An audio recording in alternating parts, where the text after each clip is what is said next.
We're going to get started in about 5 to 10 minutes. So in the next 5 or so minutes, you'd have a seat. That'd be great. Thank you.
If everybody could have a seat, we're going to get started very quickly.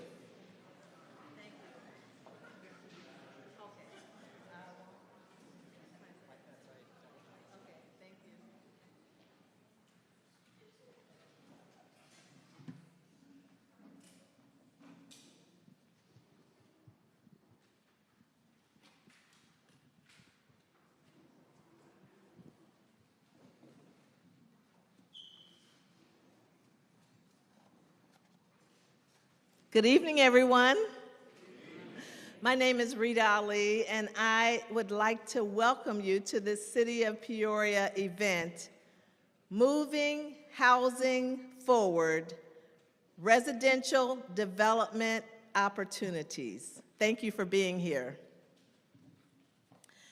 This initiative was born out of our need to address the housing shortage in Peoria. Like other cities across Illinois and across our country, we are faced with record low housing inventory, record low. We lack the sufficient availability of quality, affordable housing throughout the city of Peoria.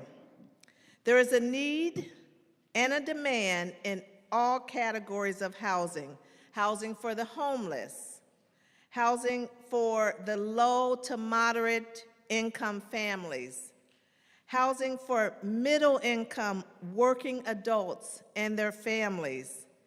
And we are also short on that high-end housing. All categories, we just don't have enough. Despite rising supply costs, we have a need to build more, to rehab more, and to be more creative in the ways that we get this done for Peoria. Creating housing in Peoria is a huge and urgent priority. Today is a call to action because we, the city of Peoria, wants to partner with you.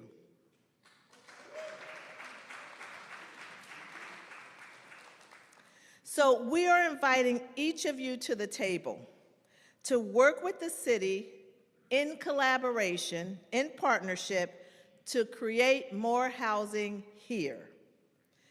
You may be a housing or real estate developer. You may be a landlord. You may be a realtor. You may be a housing organization or a community organization. You may be a private business. You may be an employer. Or you might just be an individual who wants to take on a small housing project like building a duplex or a single-family home. Everyone, I believe, can play a role in driving solutions to address our housing needs.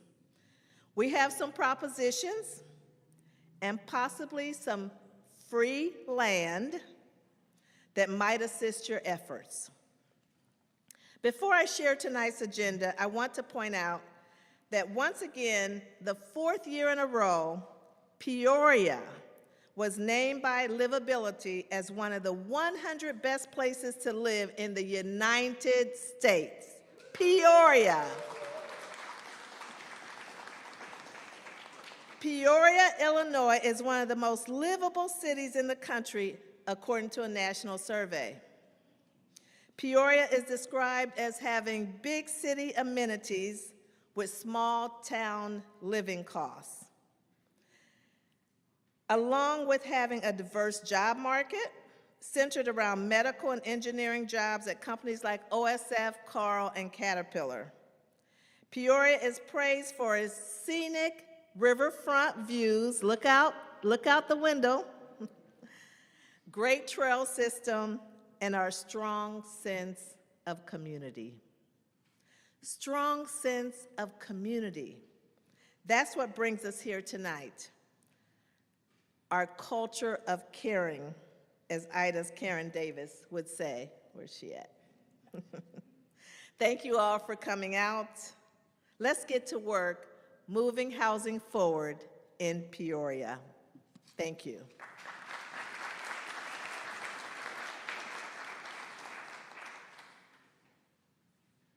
Just for housekeeping, there are bathrooms located right at the entrance where you came in, so feel free to go out as needed. There's also some refreshments in the back, and so feel free. We'll be here until 7:30. The first part of our night tonight is presentation, where we'll share information, and after that it's really networking and getting information from our partners in our city of Peoria.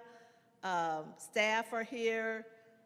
IDA staff are here, Illinois Housing Development Authority, and other resources. So it's really about networking and getting the information that you need, and we'll be here until 7:30. Okay? So our agenda.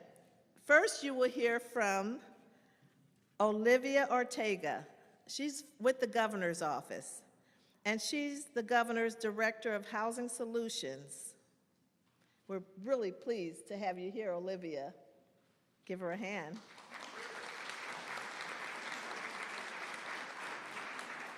Tonight is actually my first time meeting her in person. We've met via Zoom previously.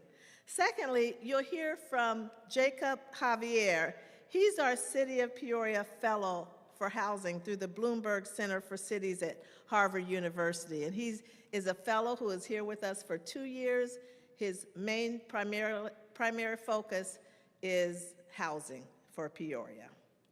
And then you'll hear about resources for development, local market analysis, and planning support from the Illinois Housing Development Authority. Karen Davis, at one time she lived in Peoria working for the LISC organization, but for the last several years she's been the Deputy Executive Director for IDA. She's here with Alan Quick, the Managing Director of Strategic Planning and Reporting, David Gillen, Account Manager of Home Ownership Programs, and David covers this area. Cliff Bridgman, Assistant Director of Strategic Planning and Reporting. Please give the IDA team a hand. They brought their whole team down. Talk about resources. IDA has the resources. And fourth,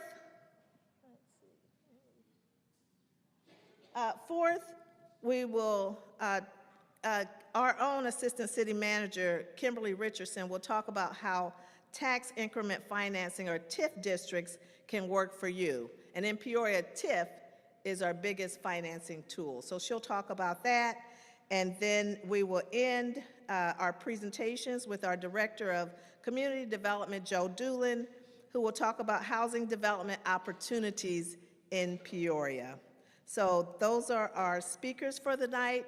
After that, there will be Q&A, and then we'll have more or less an open house to network and find out information. You ready? Let's move housing forward, and let's hear from Olivia Ortega with the governor's office.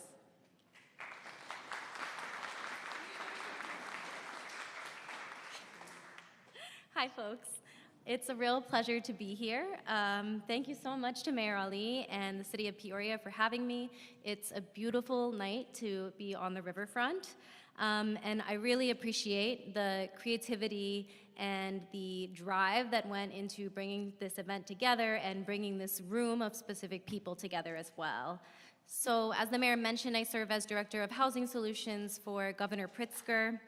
In this role, I work really closely with communities and partners across Illinois on one of the biggest challenges that we're facing as a state right now, which the mayor just so eloquently discussed, making sure we have enough housing that people can actually afford, and just housing across the market really is what we need, particularly in communities here in Peoria. One of the biggest gaps, though, that I will talk about that we're seeing around the state right now is the missing middle.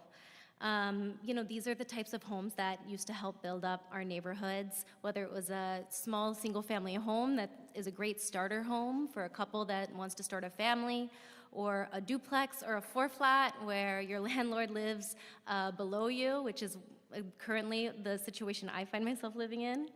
And in general, the types of homes that are able to meet the needs of a community and of families wherever they find themselves in their life journey.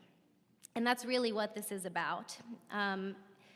When those options aren't there, it's really hard for people to stay in the community. It's really hard for young families to get started, and it's harder for workers to put down roots in the places where they're finding the opportunities to grow. That's why I want to recognize Mayor Ali's leadership here, especially the focus on missing middle housing and what Peoria is doing, moving beyond identifying the problem and focusing on how to actually make the solution happen. What they're doing here is creating real opportunities. They're making it clear where development can occur, and they're bringing the right people together to move those projects forward. One of the biggest barriers that we see isn't just demand, it's execution. And it's making sure that when someone wants to build housing, especially someone that maybe it's their first time dabbling in housing development, we want to make sure that there is a clear and predictable path to get it done. From the governor's perspective, housing is a top priority. We know that if Illinois wants to grow, we have to make it easier to build housing, especially the types of homes that support working families and first-time home buyers. And we're backing that up with real investment, including $250 million to support communities that are doing exactly this type of work. $150 million of which will be administered and guided by IDA, $50 million of which will go directly to home buyers for down payment assistance, and the other $100 million will be, injected directly into housing development deals around the state. This work matters, and I really appreciate and am excited, I think, to hear from the perspectives of folks here in the room about the challenges of moving work forward. What you're all doing is working to rebuild the middle layer of housing and really reopening the door to homeownership for more people. And also what Peoria is doing here is a great example of how to move from conversation to action. They're making opportunities visible, and they're creating the conditions that are needed for housing to actually get built. So I very much appreciate the leadership, and I'm excited to see what comes out of today. Thank you all so much.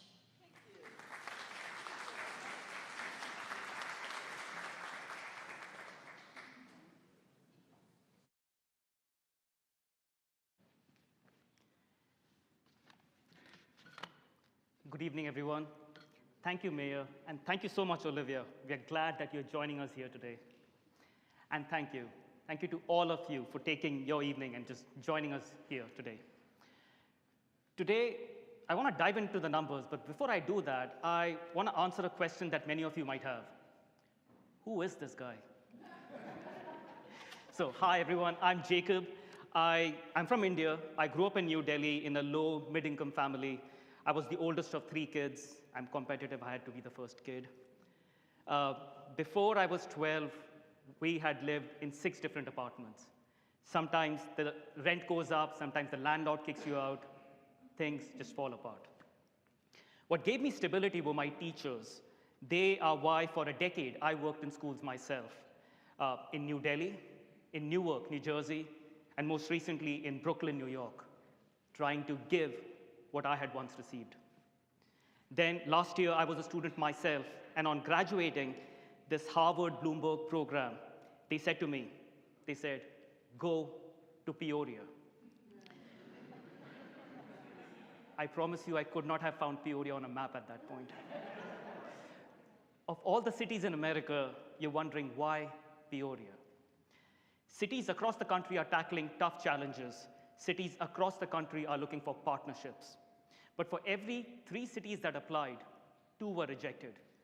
Peoria was chosen because Harvard Bloomberg has faith in the city staff, that's so many of you in the room right now, in the city leadership, that's here, that's again in the room, and above all, they have faith in the city of Peoria itself, and that's all of you. Now, I want to be clear. I'm not an expert on housing. I'm not here to tell Peorians how to run Peoria.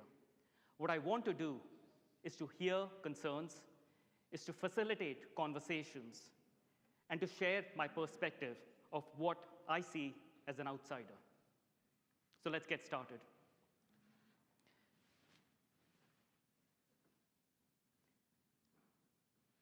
In a moment. I'm going to show you some numbers, and some of these numbers surprised me, and they might surprise you too. So I'm going to show you only public information, and for each item, the source will be given at the bottom. And so you can check it yourself.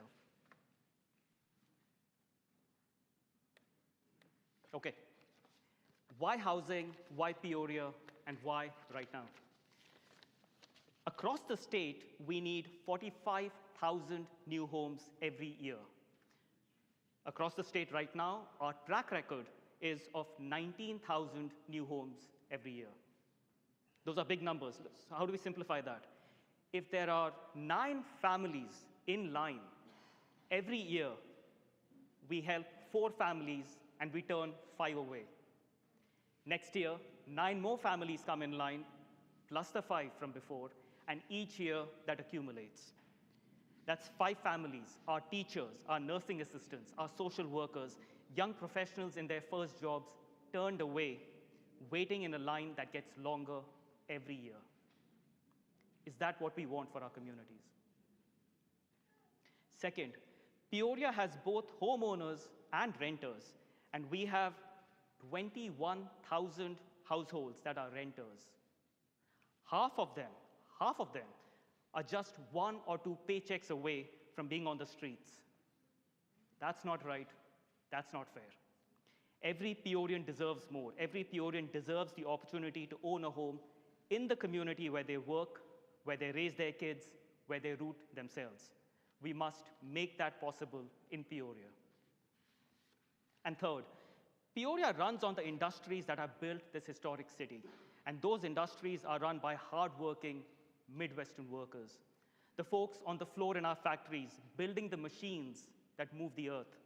The nurses who keep all our ERs running 24 hours a day. The city worker clearing the roads of snow at 4 a.m. so the rest of us can get to work safely and on time. Imagine if these workers could buy a home close to where they live. They would have the freedom to work an extra shift and save more for their family. They would have the opportunity to return home sooner and spend more time with their family. Whatever they choose, we all benefit. Now, everyone knows manufacturing has long been the backbone of our community. But if you're new to Peoria, you're also thinking, why is healthcare up there? Now, I'm going to talk about the big picture first, and first talk about the country. This is from the Wall Street Journal for the entire country for all of 2025. First, the big arrow on the right, it shows that the total number of jobs has increased from January 2025 to January 2026. But the line at the bottom that says all others, it says that jobs have been lost in every sector, with one exception. The line at the top, jobs in health and education, they have taken off. Now, why is this happening?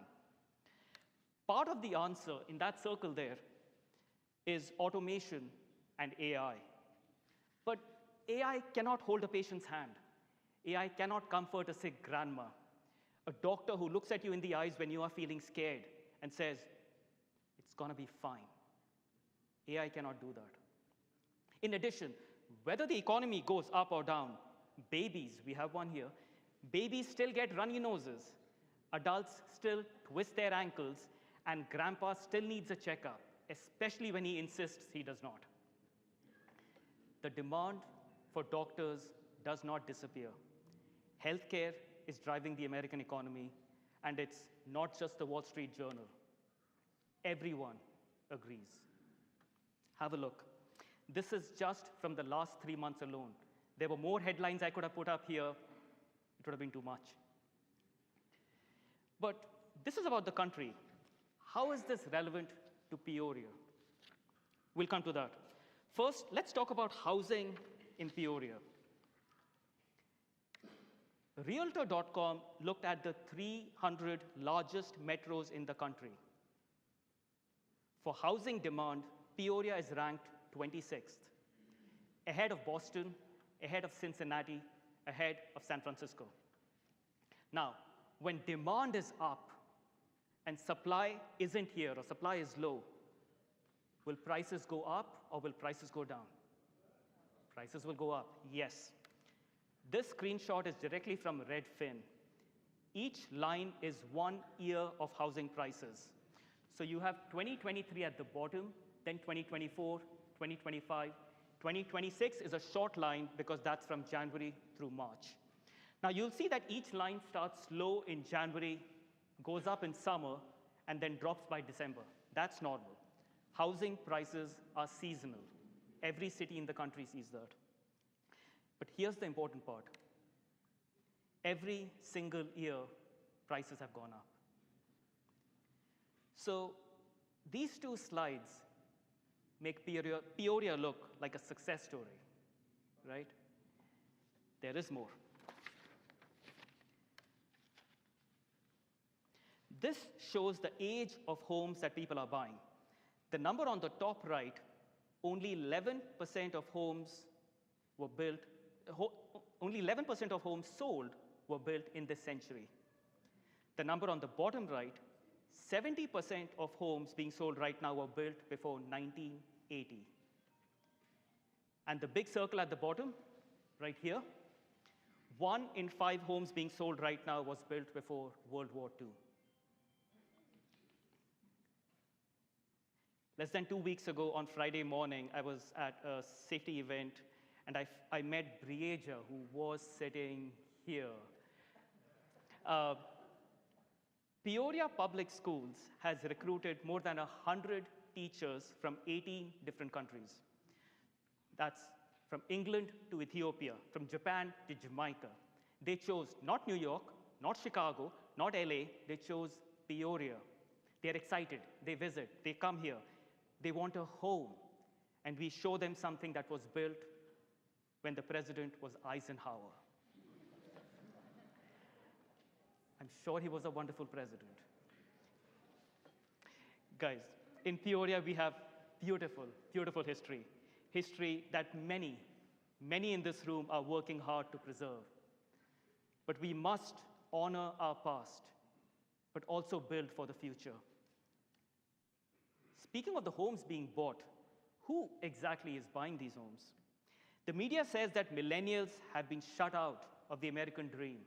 And that is true for my friends in Boston. That's true in New York. That's true in Miami. Is that true in Peoria?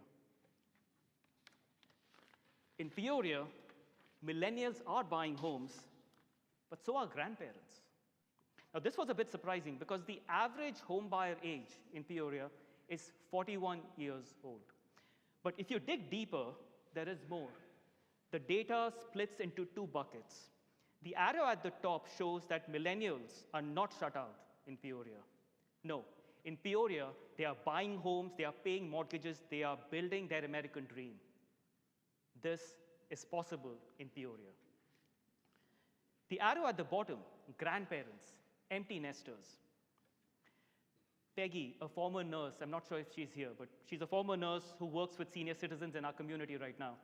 She told me that there are empty nesters in 4-bedroom, in 5-bedroom homes, ready to downsize to a home without stairs. They are ready to move. There is nothing to move to. In Peoria, we must build for our older parents who don't want 5-bedroom homes anymore. We must build for our young families who want new homes, not the old ones. And we must build for everyone in between, our missing middle, because our families deserve a choice. And the choice that families have depends on where exactly you live in Peoria. This is from Realtor.com for last month, showing the average price of home listings in Peoria. The 2 big bars in green, one at the top, one at the extreme bottom, it shows homes selling for $250,000, $300,000, $350,000. The 2 small bars in red at the top, they show homes selling for $50,000, $350,000, $50,000. All within the same community. Is this okay? Are we truly all right with this? If you were to hold up those old weighing scales with 50 on one side and 350 on the other side, it would not hold up. It would fall. Everything would just fall. Now, economists, experts will wash their hands off. They will say, this is not our fault. Markets are markets. What can we do? But I've been driving around the city for the past 8 months, talking to many of you. And here's what I have seen. More than Boston, more than New York, here, you care for each other. The weather may be cold, but the people are warm. The gap between 50 and 350, we did not do this. Others made these choices long before us. This is not our fault, but it is our responsibility to watch out for our neighbors, because if we don't, then we lose what is best, what is most precious, what is most valuable about this city, and that's our community. All this creates practical problems too, because, for example, in the Northwest, the empty nester grandma sees her tax bill climb, while her retirement income does not. In the South Side, the big family in a small house that is overcrowded and aging and falling apart, they want better, but the supply isn't there. Imagine this, if we ignore these issues, what happens in 10 years? What happens in 20 years? Over time, we all know this, costs do not go down. Costs only go up. And 10 years from now, 20 years from now, we might look back and regret not doing enough. Everything was so cheap in 2026. Looking back, 20 years from now, that might happen. These are hard facts, and I'm trying to make you laugh. And Peoria has a lot going for it. There are a lot of good things here. But I had to share these numbers also with you. At the same time, if you know the history of the city, you know Peoria has faced hard realities before. So let's look at what we are working with. How does Peoria compare to other cities? Are we ahead or are we behind? So these are the 5 cities I chose. The top 3 cities are our traditional manufacturing cities of Illinois. The 4th is a nearby city with a white-collar employment base. And these 4 were part of the governor's Missing Middle initiative, where Peoria was represented by Mayor Ali, and Director Olivia was also there. Finally, I wanted to pick something outside Illinois as well. Columbus is an old Midwestern city with manufacturing roots, which has successfully reinvented itself. So, Peoria. Have a look at this. The number of working-age adults with a bachelor's degree or higher. Now, Normal is a college town, so that affects the Bloomington Normal average. But Peoria, we are neck and neck with Columbus. That's impressive. Why is that important? Because these young, highly educated workers, they have options. If they cannot find a home they like, they will leave. But if they buy a home here, if they buy their first home here, if they have that sentimental attachment to their first home and they root themselves here and live their American dream here, that's what we want, isn't it? Now, speaking of the economy, we had discussed that healthcare was driving the American economy. But what about Peoria? What kind of work do these workers do? This is from the ACS survey run by the Census Bureau of the country. Right now, 1 in 3 jobs in Peoria is in education, health, and social services. I'm going to call that human services, that entire category. Now, I know manufacturing is a part of the bones of the city. And there was a time when every family in Peoria had someone working in a factory. And you've told me that when factories closed for 2 weeks in July, the entire city went quiet in the 50s and the 60s because everyone just went on vacation together. But if we are looking back, let's look back even further. Before there was manufacturing, there was something else, wasn't there? For 8 decades, Peoria was a whiskey town. And then almost overnight, it wasn't. You've told me of that history. You've told me of that shock. And yet, here we are. Here we are right now. Look around the room. Look around the city. Here we are still. A lot is possible in Peoria. Do you remember that trend line I showed you going up? When the category of all others was going down, that line was going up. That trend line, that lifeline, runs through Peoria. And our top employers prove it. On the left are our two largest employers, Caterpillar and OSF. On the right are our other large employers. Have a quick look. How many of these are in human services? That's how many. The economy is telling us something. The private sector, the corporations, they are all telling us something. Do we hear it? At this point, you might be thinking, you might be sitting in the third row, I'm not going to point you out, and you have a skeptical look on your face. If the entire country is moving towards healthcare, then maybe all cities are doing human services. Is Peoria really special? That's a reasonable question. Compare Peoria against all these peer cities. None of them come close. Even Bloomington Normal, a college town, doesn't have as many people in human services as we do. This is huge. Our strength is what our people do. That's education, health, social assistance. In other words, teaching, healing, and caring. That's teaching, healing, caring, and we do it best. Which brings us back to where we started. The entire country is moving towards healthcare, and Peoria, we're already there. This is a city in a strong position, and we have a lot going for us. Now, I've been showing you real strengths, an educated workforce, a booming human services sector, an entire economy that's just moving towards healthcare, and a hot real estate market too. But I've got to be frank.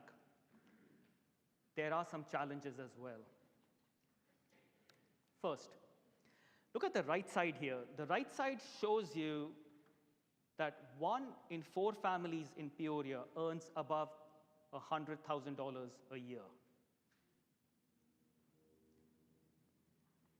That's a city with substantial purchasing power.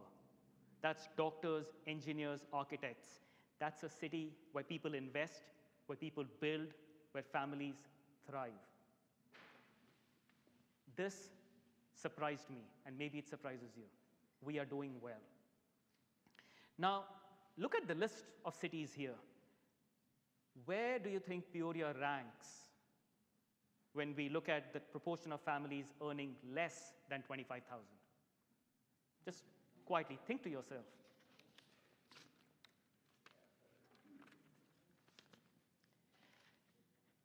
Peoria has more families earning less than $25,000.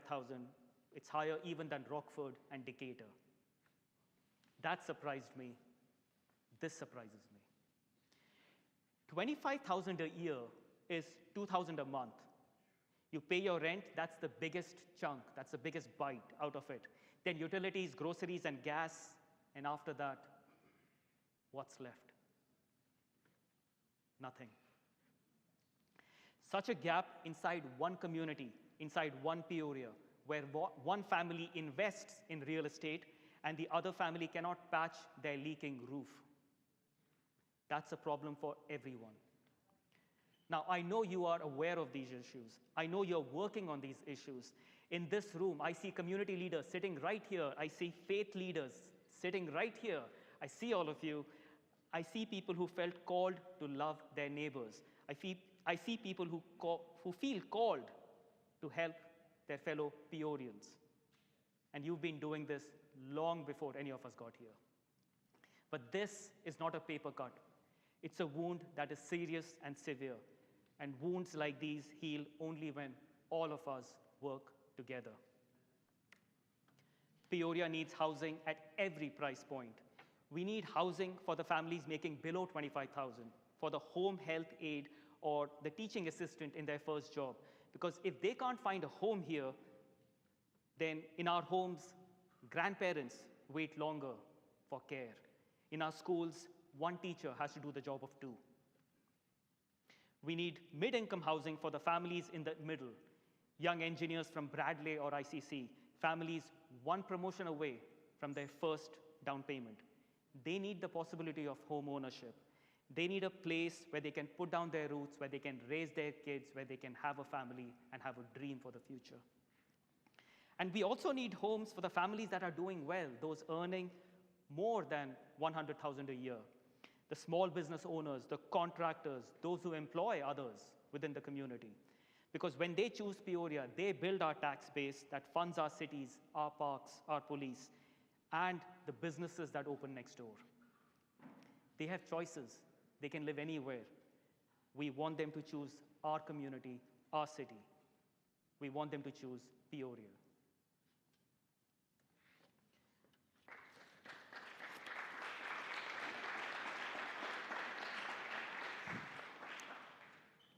Eight months ago, I came to Peoria with one thing to offer: an outsider's perspective, an outsider's eyes. Tonight, I have shown you what those eyes see. I see a city with a lifeline running through it. I see a city, a rare city where millennials have a shot at the American dream. I see a city where the gap between one family and another is wide, but with so many people working so hard to fix it. Peoria, if you see yourself the way I see you, then you will believe, like I believe, in the power, in the potential, in the future of this historic city. Thank you.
Good evening. Thank you for your patience. I'm Karen Davis, Deputy Director of the Illinois Housing Development Authority, and I'm here tonight with my team, and we're really excited to be here. Mayor Ali talked about a culture of caring, so when Peoria calls, we're always at the ready to help with whatever it is they're doing around housing. Now, I do have... So, at IDA, we're all housers. Olivia is a houser. And so, we prepared a presentation and told Joe Doolin we need 30 minutes. And Joe was very nice, and he said, thank you so much for coming, but you can't have 30 minutes. So housers like to talk housing, and so we are going to try to do a condensed version of our PowerPoint so that we don't get in trouble. We want to stay within the lines. But before I start, I just wanted to say that when I say a culture of caring for the city of Peoria, it's because everybody here works together. You have your city, your county, your elected officials from both sides of the aisle. Everybody works together. And I think this is a very interesting time. We have a governor right now that is really out talking about housing, and you don't often see that. You don't see it on the national level, you don't see it on the state level, and sometimes you don't see it on the local level because housing never fits in the legislative agenda. But the governor's talking housing, and he's putting money, resources behind it, and so Peoria is poised right now to do some wonderful things, and Ida is excited to be here with you. So I brought a couple of guys here to my left that are going to talk about some of the things that we do at Ida. We're also going to talk about Peoria specific as it relates to housing and where we see some of the resources we've given to the city and to developers to develop here and some of the trends that we've seen.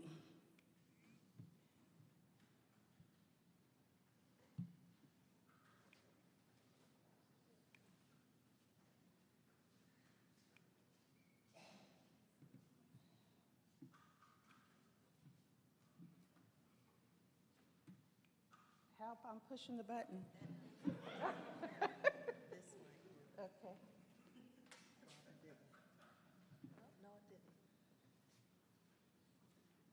I'm just trying to get extra time, that's all.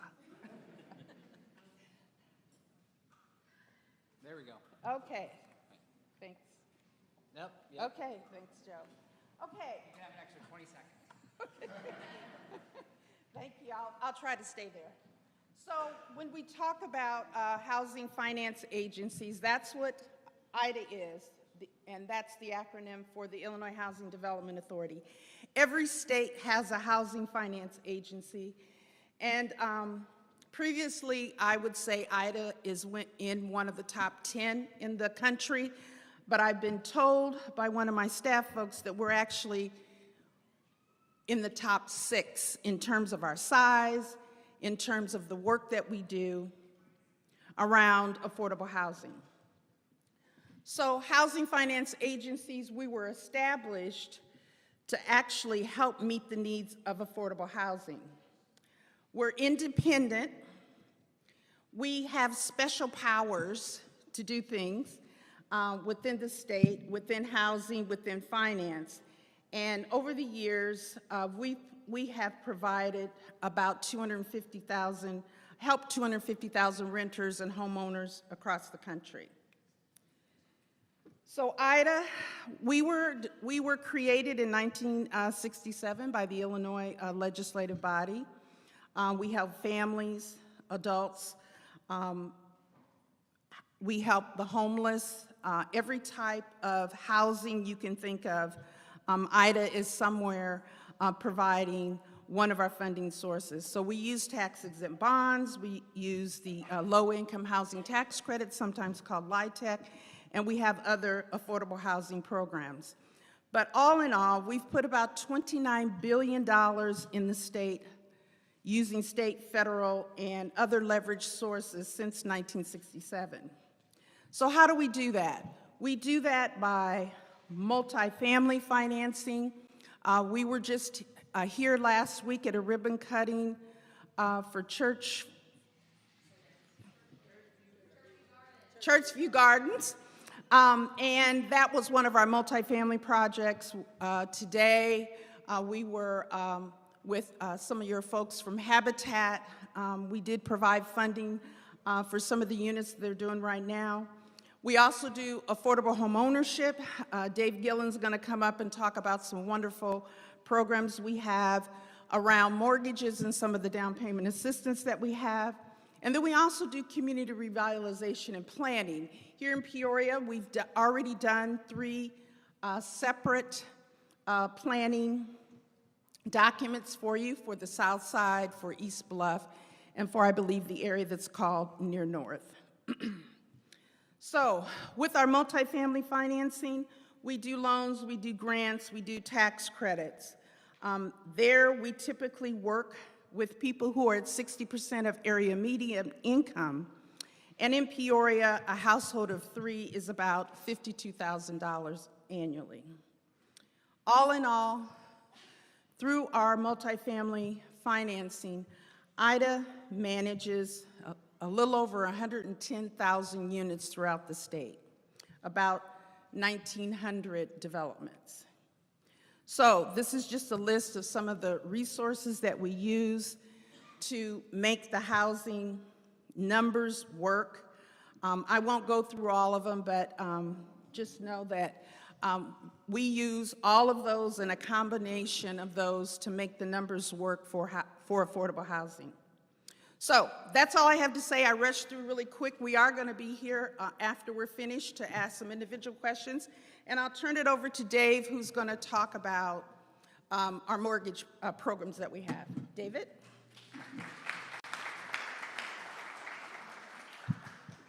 Good evening, everyone. My name is David Gillen. I'm an account manager at IDA. And I'm going to talk about the 4 different programs that we currently have available for single-family homes to purchase. First and foremost, we have the IDA Access Forgivable Program, which offers 4% of the purchase price for a maximum of $6,000 in the form of a forgivable loan. So as long as the homeowner lives in the house for 10 years, they don't have to pay back the assistance that they received. We also have the Access Deferred Program, which offers 5% of the purchase price for a maximum of $7,500 in the form of a deferred balloon loan payment. So what does that mean? That just means that eventually, at the end of the 30-year term of the first mortgage, they'll have to pay back the funding. So the $7,500 is at 0% interest. They don't have to worry about paying any more than the $7,500 that they received, but eventually they'll be paying back the $7,500. The brand new Access Home program that we just came out with is 6% of the purchase price for a maximum of $15,000. That is also in the form of a deferred balloon loan payment. So at the end of the 30-year term, the borrower will just end up paying back the $15,000. Now, they can pay it back early if they wish to do so, but they're not required to do so. That's also at 0% interest. They'll just eventually be paying back the funding. And then the last program that we currently have available is the Access Repayable Program, which offers 10% of the purchase price for a maximum of $10,000 in the form of a true second mortgage. So in that particular case, they'll have their first mortgage payment, and then they'll have their second mortgage payment for $83.33 per month. I end up determining that amount by taking the $10,000 at 0% interest over 10 years, which will end up being $83.33 per month. Now, you're probably wondering, are there any catches or any guidelines to these programs? Yes, you have to be a first-time home buyer in order to participate in the Access Home program. And that just means that the borrower or the person have not owned a home in the last 3 years as their primary residence. So if that's the case, they would be able to participate in the Access Home program. Also, keeping in mind there are a couple exceptions to that guideline. One being if they're a veteran. So if they've served in the military, you don't have to be a first-time home buyer and still participate in the program.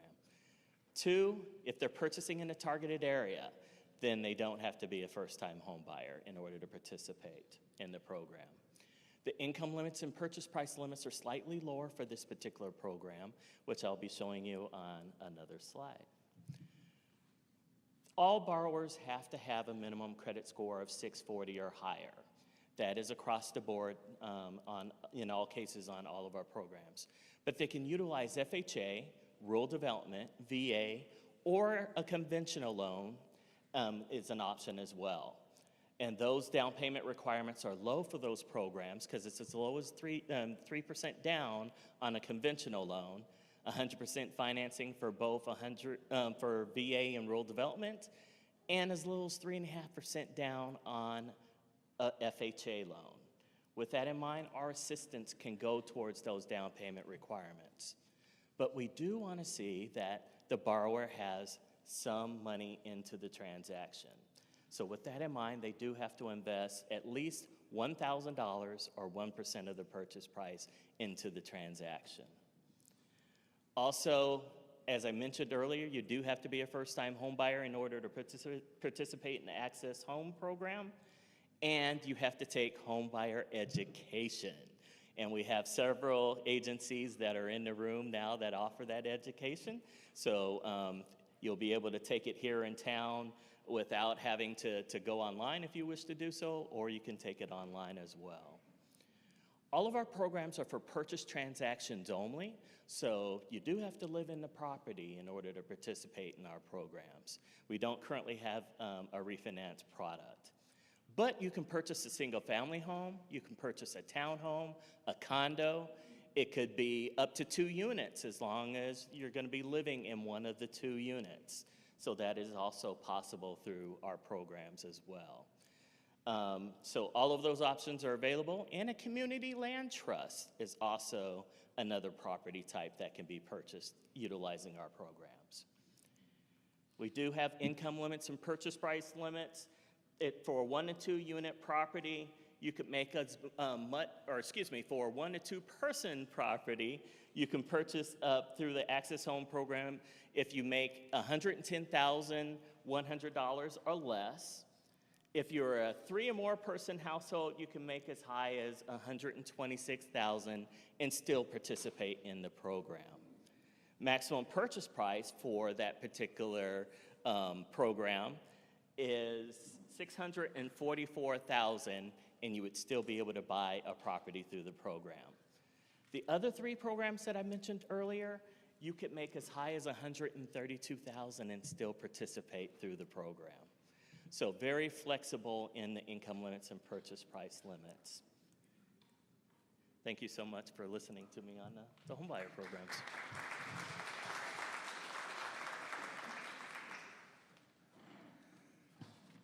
Hi, everyone.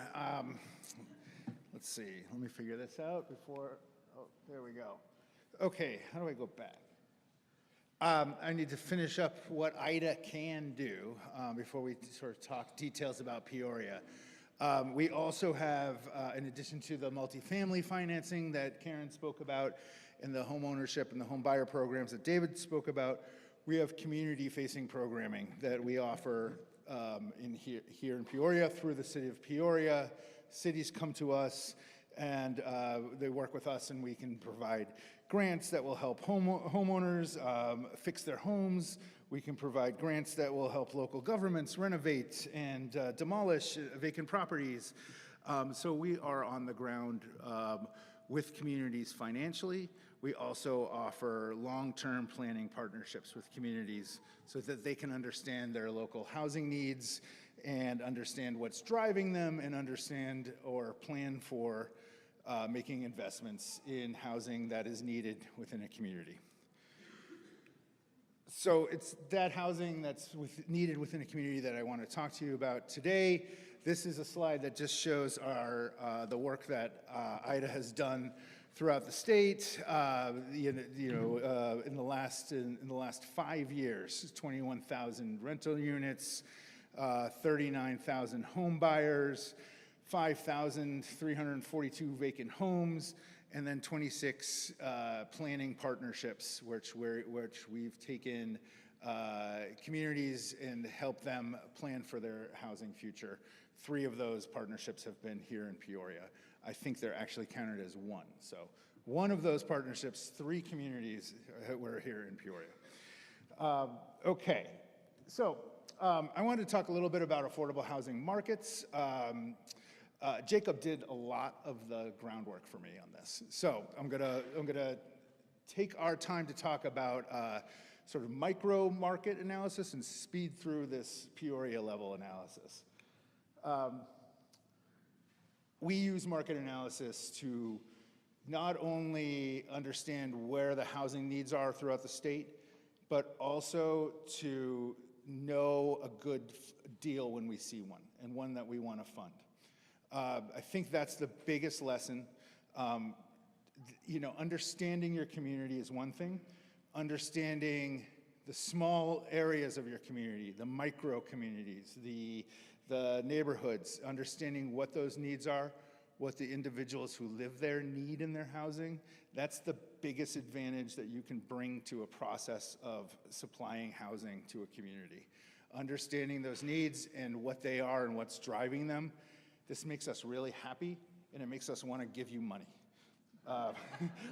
So, just to put it, I'm a houser, right? So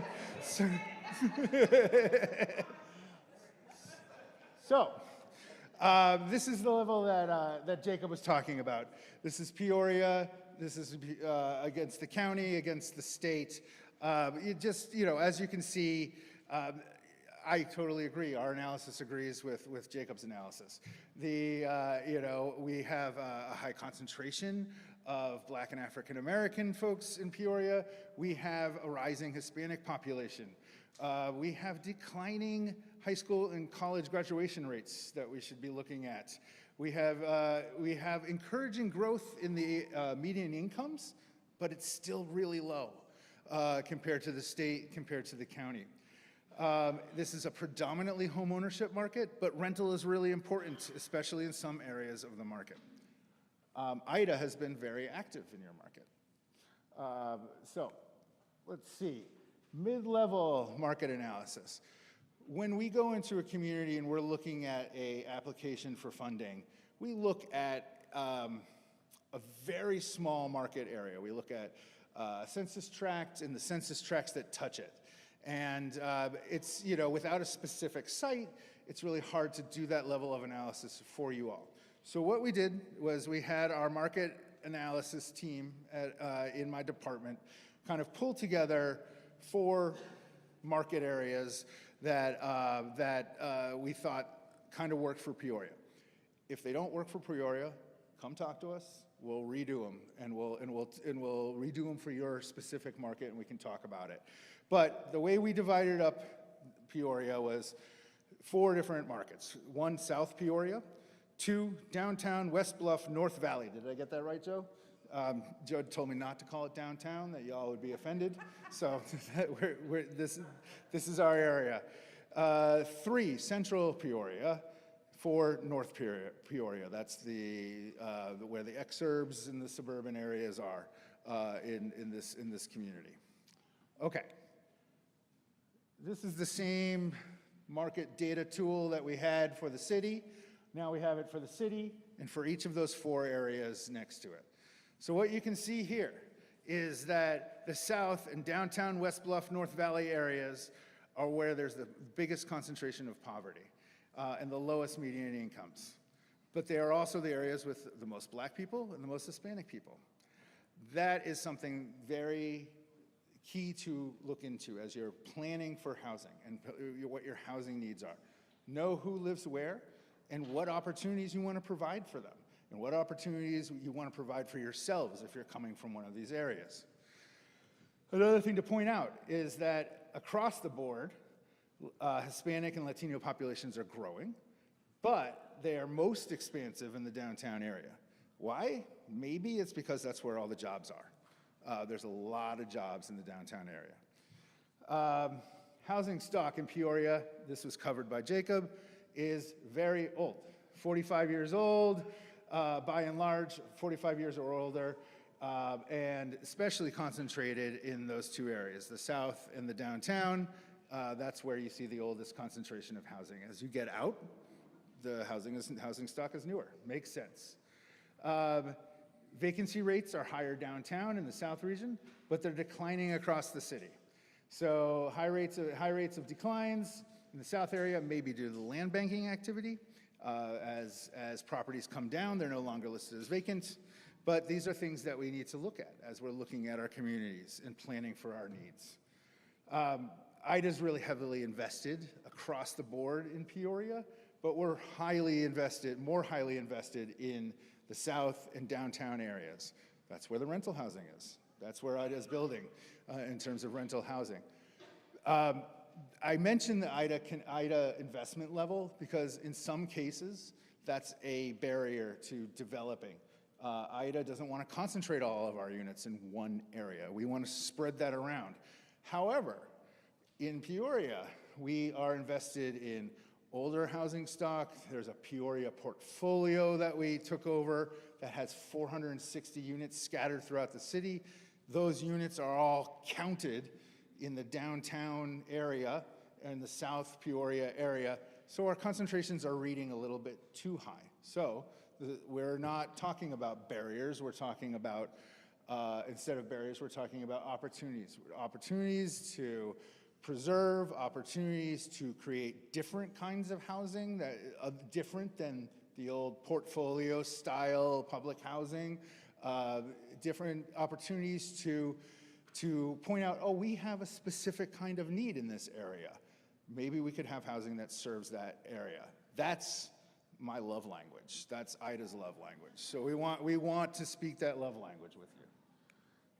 Okay, this is just a 10-year look back on our multifamily funding. You can see we've invested a lot in the South Side area, the downtown, West Bluff, North Valley area, and we've had the one project in the central Peoria area. This is our home ownership investments in Peoria over the last 10 years, and our community-facing programming, our investments in Peoria over the last 10 years. I'm going to skip over these. I'll be at the table over there. You can come ask me for them. I can email them to you later, or Joe will send you personally. He'll send them to you. Thank you, Joe. But I just wanted to put them out there and as we move on.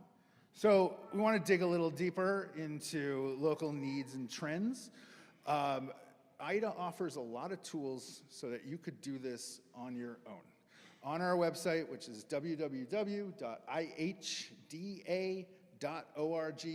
you can find market analysis tools such as the Quality of Life Index. Quality of Life Index measures access to amenities, access to education, access to food, access to jobs, and does it by the census tract. The darker areas are areas with higher concentrations of these amenities, of quality of life. Lighter means less quality of life. This is a tool that's free on the website that you guys can access and use to plan. The interesting thing about this is that it will show you areas that are lighter, downtown, the south part of Peoria. When you look at the tool, you can look at what is driving those scores down. Is it education? Is it access to food? Is it access to healthcare? It's those things that will change your score. You can use that to target your housing. We want housing related to schools. We want housing that's near businesses. We want housing that's going to be tied into food. We want to solve our food desert issue. These are all things that we can work on with you on, and we're giving you the tools to look into these things for yourself, to advocate for your own communities, to advocate for your own housing needs. We have a affordability risk index. The affordability risk index shows areas where they're teetering on the edge of losing affordable housing, whether that be rent-restricted, subsidized housing, whether that be the typical Section 8 housing, or whether it be what we call NOAA, naturally occurring affordable housing.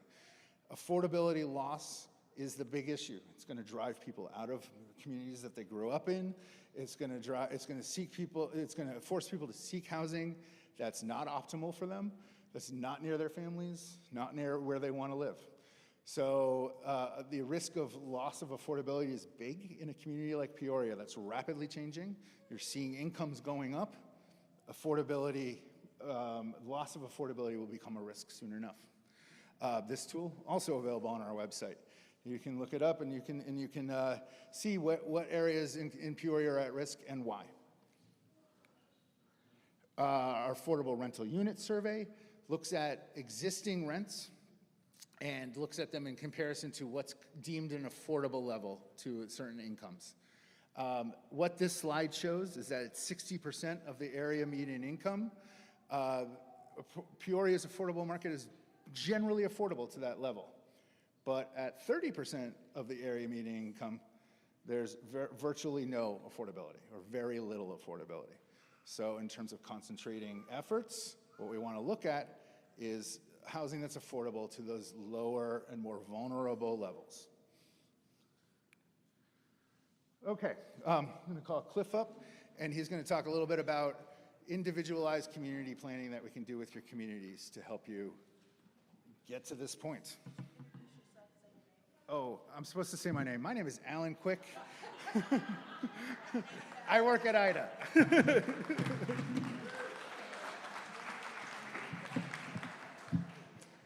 I'm Cliff Bridgman. I work at IDA as well. And I'm going to talk to you a little bit about community level planning, and we're good. At IDA, we like to give you money if you can, show that your project is connected to some sort of community vitalization planning. We actually give you points for that in our qualified allocation plan, which is we use to access our light tech products, which is what has built a lot of the developments that Alan was talking about just a few minutes ago. But we've done a couple of, or just one engagement with you in 3 different communities. I'm going to talk a little bit about that. Because at IDA, when we talk about community vitalization, we mean something specific. It's not just putting up new buildings, it's intentional work designed to produce measurable improvements to how residents access jobs, healthcare, transportation amenities, and of course, quality affordable housing. So through our Community Vitalization Technical Assistance Program, we offer a menu of services that can draw from based on where you are in the process. These include community outreach. We conduct housing stock surveys, identifying what resources are available to the community, and we do a housing needs assessment, broader community needs assessments, and document everything in a formal community plan that typically will go to your city council and be adopted. And communities can use these and several others to do whatever fits into the context of what you want to do. So we're not coming and telling you what to do. You're telling us what you want to do, and we're helping you figure out how to get there.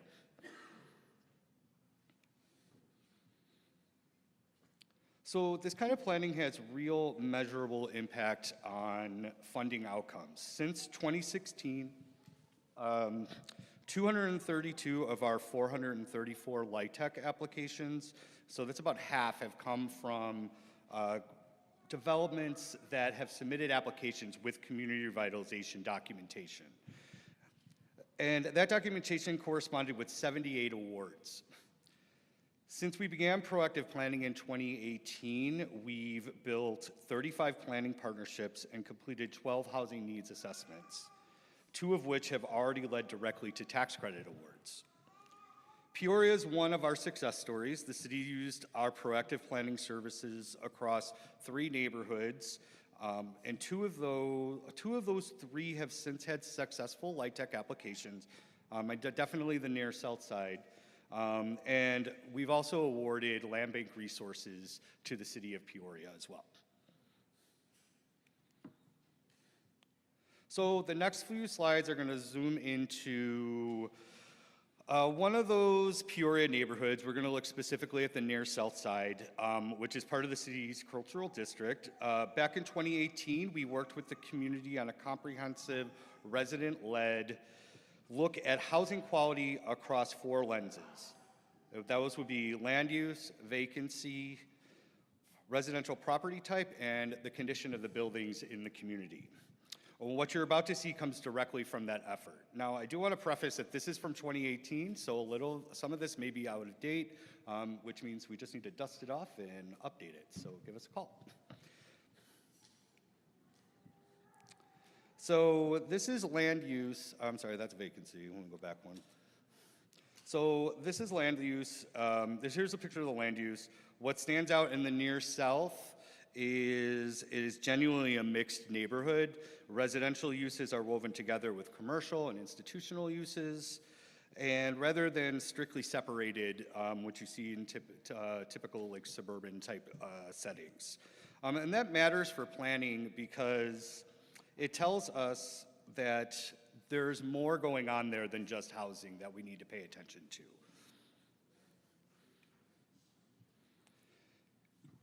And a quick note about this slide. This map is from the 2018 effort, but the data is actually updated from the 2023 American Community Survey to show what the vacancy landscape looks right now in that neighborhood. So you'll see that the headline number is the vacancy rate is just under 21%, which is pretty high. So that's about 247 vacant units out of about 1,200 units. And that's a significant share, and it points out both a challenge and an opportunity. Vacant properties are hard on neighborhoods. I had a discussion with somebody earlier about that today.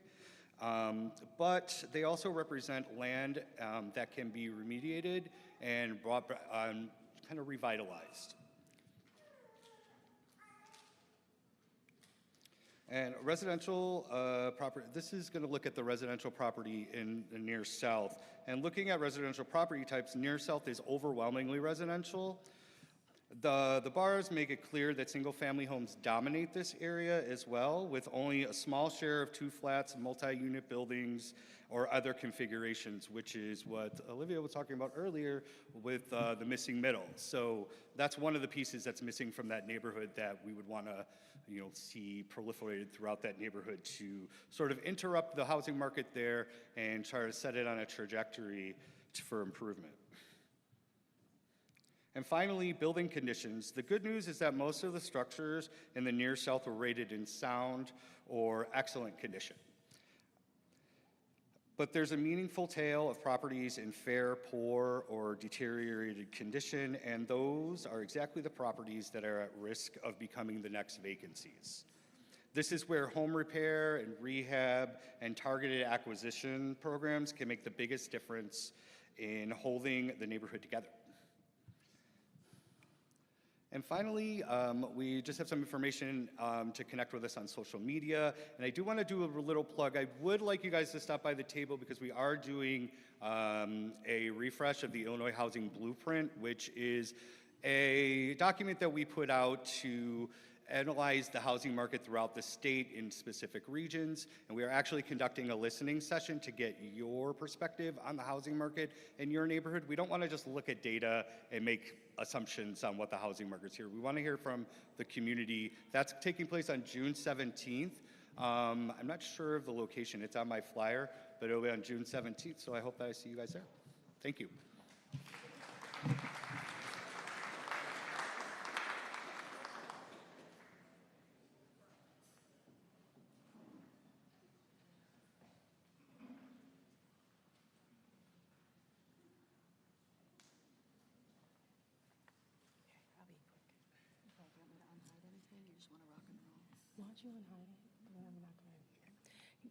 Good evening, everyone. I am going to acknowledge that it is it's a little bit past almost 7, so I'm going to keep my comments brief, and I'm going to remind myself to introduce who I am because I will too forget and start talking. Good evening. My name is Kimberly Richardson. I'm the Assistant City Manager for the City of Peoria, and most importantly, I also oversee the Economic Development Office within the City Manager's Department. Why I am here is because as we were talking about housing and we talk about economic development, a lot of people think about economic development from the business perspective. But the majority of the work that we do in our Economic Development Office is around housing. And how that is due to the ability to, when you're looking at projects, especially as you're looking at development or redevelopment in certain areas that have been targeted in our city, we have economic development tools that you can stack as part of your capital to be able to support your projects. And so in our office, the biggest tool that we use as of today has been our tax increment financing tool. And what I would say to you that even though TIF is a big tool for economic development, it's not the only tool. And so for those projects that you're looking and thinking about, depending on the area, we have our enterprise zone, which has a number of has an abatement aspect to it, as well as a sales tax exemption for construction projects. And then we have our opportunity zone, which we are in the process as of today of reapplying and recertifying. That is a tool that lives outside of economic development, but it is a very powerful tool. And a number of our projects that are happening in the warehouse district are using several of these tools as stacking for their ability to do the project. So why this is important for you to consider is because as you're looking at where your gaps is, how can the city with our economic development toolkit be able to support filling in those gaps? And where are those gaps? And so when you're looking at locations, you should also think about where in those locations you're looking at, are there tools available for you from economic development standpoint? So real quickly, I just want to talk real quick, because I know that you all know what a TIF is, and I don't need to sit here educating you on this, but I think it's important just to remind you that TIF is a public financing tool used by a number of cities, and I know that we talk about TIF from a lens of how it's utilized, but for us, this is helpful for us to not only do projects that but for the TIF dollars, a lot of those projects will not be able to find that gap financing. And at its core, what it does is it captures the increase in the property revenue. That's the increment. And as the result of that, the property values, our goal is that when we see areas where we're seeing a decrease in the equal assessed value, you might know that as the EAV. You want to see that increase. And what we are seeing is that when we're having tools like TIF being utilized, those projects are now beginning to see an increase in the EAV. And what does that mean? The properties around them also benefit from it. So having a tool like this when you're redeveloping, it allows for you not only to be able to invest in the property up front, but on the back end, you're able to, as we call on a reimbursement schedule, be able to recapture some of that new EAV growth that you've now established because of the project completion. And so from a number of our TIFs, we have 4 TIFs currently 3 TIFs that are in a residential area. That's our South Village TIF, which is expiring in 2036. Our East Village TIF, which is in 2034, and our Warehouse District TIF, which is in 2042. And we're in the process of going through our public hearing and establishment of a Main Street TIF, which is currently in process. And so typically a TIF is a 23-year lifespan, and then you do have an ability to extend it by 13 years through additional process that you have to go through the state. But with that being said, why this is important again is that TIF can be used for creation of you can use TIF to acquire property so it can help with that additional cost, any type of assessment that you're doing, analysis, any professional services. But most importantly, if you are rehabbing buildings and rehabbing residential properties, this is where the TIF is most powerful because it really can help with that gap for rehabbing properties. If you're looking to build new, if you're in a TIF, again, this can help you with those professional services costs, acquisition costs. And so if you have any questions and want to know more about other tools that we have available within the areas you're looking to serve, please reach out to myself and my team, and we would love to sit down with you and engage you on those opportunities. So with that, I will hand it back over. I told you I was going to be quick. I'll hand it back over to Joe. Thank you.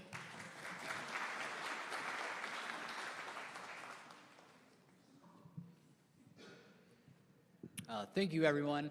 So I'm going to kind of close it up with some of the logistics of the evening and also just kind of a general talk about some of the work the city has been already doing, and then also what available land. Matt Smith, our land bank manager, will come up and briefly talk about some of the opportunities that we have in the future and kind of the next steps we're looking to do. So, housing is not something new that we're just now focusing on, but it is one of the things that we're trying to create a more formalized framework of all the work we are doing to ensure that we're capturing it all. Some of the work that we've really been working on hard the last 4 or 5 years is catching up on the backlog of blighted, vacant buildings in the city of Peoria. We've torn down a significant amount of properties, more in the last 5 years probably than we did the last 20 years before that. But as many speakers tonight have highlighted, when you tear those houses down, you create a gap with the housing needs of our residents. And I think that's why we're here tonight, is to say, how do we fill those gaps now going forward? We've done the work of tearing houses down that needed to be torn down. They were unsafe in a neighborhood. I think you often hear from people who say, well, why can't you rehab that house? Why can't you save that house? And unfortunately, a lot of people who have looked into that, the numbers just don't work. And it's easy for people to have that kind of critique, but if you're that neighbor living next to that boarded house for 4 or 5 years, you don't want to hear, hey, can't we let it keep looking for a developer to fix that house up and let it sit for another 5 or 6 years? You want to hear a strategy to remove that dangerous building from their neighborhood. And so that's been the focus that we've been doing. And now we're excited to have this opportunity to take the next step in putting housing back. And we've seen some really good success the last couple months. We have Churchview Gardens that specifically took property the land bank had collected and was able to work with a developer and a nonprofit organization in our community to build actual affordable housing units in our community. In addition, it's not just about affordable rental property. We're also focused on home ownership. A lot of you, if you're familiar with our community, can think of 2 very dangerous blighted schools that used to exist in the south end of Peoria. With the help of our congressional partners and local funding, we were able to tear both of those schools down. And one of those schools, if you drive by now, you'll see home ownership opportunities going up. With our partnership with Habitat and IDA, they'll be building new houses. Today with IDA, we toured and met one of the new homeowners that'll be going into the property with her family. And just very exciting an opportunity that exists. And without the demolition of that school and the accumulation of the property, that opportunity wouldn't be something we'd be moving forward with. In addition, we'll be taking some to the council in the next month or so, closing on MacArthur Flats. It's a mixed-use development with some commercial on the basement, residential up on the top floors, right off MacArthur. When Ida talked about the planning efforts that we've done in the south side, a lot of that focuses on the MacArthur corridor. I would say if anyone's driven down it lately, you'll see the work, but I hope you haven't been driving down it lately because some of it's closed off, so you've probably had a bit of a headache if you have been. But the city, through Representative Gordon Booth's office, received a significant infrastructure grant to invest in that infrastructure.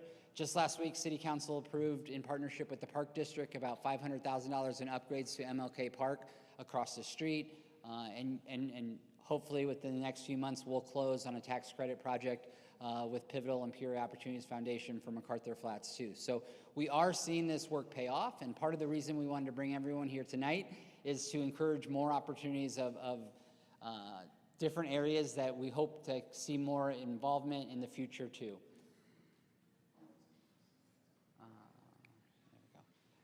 I'm going to hand the mic quickly over to Matt Smith, our land bank manager, to talk about 4 or 5 specific areas we have clusters of property in as well. Thanks, Joe. Matt Smith, I'm the land manager for the city, as he said. I just want to quickly go over a few of the areas that now that we've collected quite a bit of property, there are some areas that have a high concentration. First being the south side. We have several areas that have large pieces of property that include up to almost, there's one that's almost 2 acres along Lydia that provides an opportunity of even contiguous land that can be used for new development, and we're really excited to be able to present those. We additionally have, and it's really a great use of what has been done before even the land bank, of creating new housing opportunities with other partners. The East Bluff used to have a lot more vacant land, and now we really have much smaller pieces. So there's still some opportunities along California and on LaSalle streets, but those tend to be a lot smaller than what we have in some of the south side areas. I also wanted to cover the one that a lot of people are, of course, excited about, that they be the former Exposition Garden site. On Monday, we released the RFQ to find a developer for up to 200 200 new houses at the site. We're excited to have that opportunity in the city, something that is not offered for most cities, for it to be a central location like that. That runs from Monday until the middle of June, trying to find developers for that site. Finally, I wanted to touch on a few of our other opportunities that we have. Most of the land that the city owns is south of kind of that McClure line, of those that are familiar with the city. However, we have a couple of other opportunities. There's one in Rolling Acres and another that's kind of behind and near the Metro Center area. Finally, some of the other smaller infill lots that we have, they are in areas in our North Valley and the Averyville areas. Some, especially in the North Valley, have the opportunity of having even multifamily already pre-zoned into those areas, high-density multifamily areas. Finally, the land bank does also have a couple of commercial properties the old Avery building near the Komatsu location, as well as the 1312 Southwest Adams. So with that, I will turn it back over to Joe. I think one of the main reasons that the mayor and I and staff wanted to have this discussion tonight is I really think it highlights the partnership and opportunity that we have available in our community right now. You know, IDAs wouldn't be here if they weren't excited to continue to encourage people to invest in our community. I think that really helps with some of the gaps in affordable housing in our community. But then on the other side of things, we have a great opportunity in Expo Gardens with an opportunity that you don't see very often in municipalities of our size, specifically in the heart of our community, an opportunity for new single-family dwelling units. And I think, you know, due to sewer capacity, we're hoping to get about 200 units out of that property, but we're really excited for what that brings. I think when we talk about housing and affordability and missing middle, it's a housing ecosystem in our community, and you need to keep working on every layer of that and keep encouraging growth of every layer of that. When you build a house that might sell for $300,000, hopefully you're seeing someone who used to have a house for $200,000 move into that house, and you're seeing someone who used to own a house for $100,000 move into that house, and a renter before that. And continuing to build on all those steps is how we continue to make housing more affordable for everyone in our community. So what are kind of some of our next steps, and what are we asking of you tonight?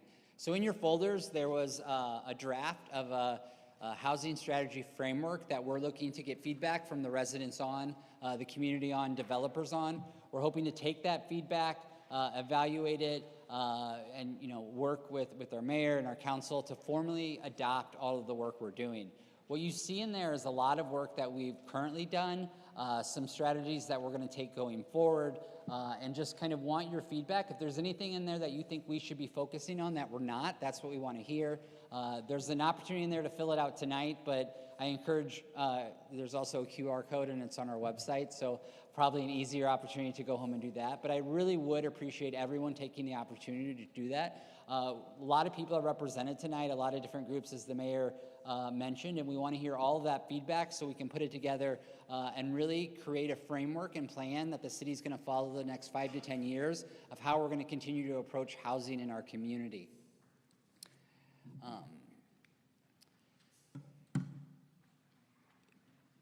I think one of the main things, if you look around the large posters across the room, there's some different ones, but specifically on the right side of the room are the areas that Matt specifically talked about right now that if they are available, and we were looking for developers who want to meet with us. It's not, I kind of want to walk through that kind of process a little bit. We are very happy to work with any developer who has a plan for housing in our community. But that'll be a kind of a larger discussion with us, once we have that plan, once we have that discussion, meeting with the surrounding neighborhood, getting their feedback. I think that's where we see success and support is making sure the neighborhood is comfortable with the developer and things that are going on in that property. So we really want you to take a look at that. If you're interested in any of these parcels, any of these locations, you can call 494-8600, ask to talk to Matt. He's happy to talk to any of you. If you want to meet with any of the staff members, we're always happy to do it. I know the mayors will meet with anyone if they want to build housing in our community. The same thing, I do want to mention, I did see Councilman Jackson sneak in as well, and I appreciate she is on our land bank board and very supportive of all this work. And I also believe I saw Councilman Gordon Young sneak in as well. So both of them are very supportive of our housing work. Appreciate them coming today, appreciate their support of these. I'm sure they're willing to talk to you about housing in the community as well. But that's the number you can call, that's the website to address, you can go to. This PowerPoint and this presentation will all be loaded on the City of Peoria's website after the meeting. In addition, we'll collect all your feedback. We will take that as the strategy and framework. We'll do some more outreach before that's formally adopted by council to how we can incorporate that. We did plan for some Q&As, but I think due to time, I want to make sure everyone has time in the room to go to the individual tables. So we will all be available, all the panelists, for questions afterwards. I want to do a couple things. On the left side of the room will be primarily City of Peoria staff. So that will be members of the community development staff from our building division, our planning division. We have some staff members from Public Works that also joined us today, so we appreciate that. And any questions you have about any projects, Matt will be over there as well. So stop by, please talk to us. In addition, if you're a realtor in the room, we've been working on a marketing flyer for the different neighborhoods, highlighting some of the amenities. We'd happy you to take some of those flyers, meet with staff, and we can kind of talk about how you can work to encourage people not only to build new housing, but also move into our neighborhoods as well. And then on the right side, Ida will have a table. All of our very nice speakers will be up there. In addition, TRISDA is, I will not do the best job explaining this, but there is a representative from TRISDA here, and also our city manager is in the back, serves on their board. If you're interested in different financing and bonding opportunities, that's an organization that does that in the area. And then we're happy to talk whoever else you need to talk to. I encourage you all to mingle. The last thing I really want to do before I'll hand it over to the mayor to kind of close it out is thank all of the city staff that is here tonight. If they would raise their hand real quick, and if we could give them a round of applause for all the work they did.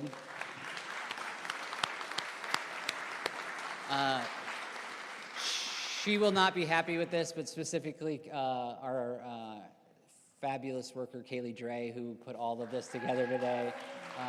She won't be happy I did that, but she really, all the logistics, all the maps and all that, she worked with our staff. It was a team effort, but she has spent a lot of her day down here getting ready. So I'm going to hand it over to the mayor just to quickly summarize and send you all off. Yes, so I just want to say thank you all for showing up.